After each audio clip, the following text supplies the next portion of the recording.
Justin Holbrook made plenty of big changes for the Gold Coast Titans on Saturday evening, and while they didn't come off in terms of a victory over the Brisbane Broncos, the Titans played better than they have for a number of weeks. Of course, you look back to the game against the Newcastle Knights a couple of weeks ago where they conceded 40 in a game between two sides basically vying to have, I guess, the next coach sacked. Really, the way those two sides have been playing.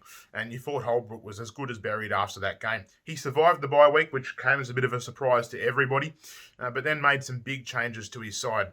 And of course, bringing Aaron Booth in at hooker, playing Aaron Clark in that middle sort of, roving lock forward role, in the halves there, with of course, Tanner Boyd coming in.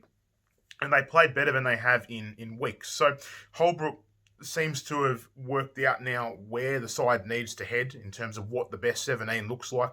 Certainly dummy half has been a major issue for the Titans this year.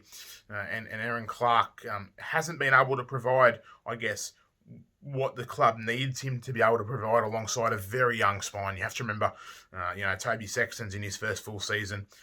AJ Brimson, who was playing 5'8", he's really a fullback trying to adjust into the number 6 jumper. And Jaden Campbell's in his first full season. So, a very inexperienced spine, and Aaron Clark hadn't been able to complement that or provide the service needed for the forwards to dominate.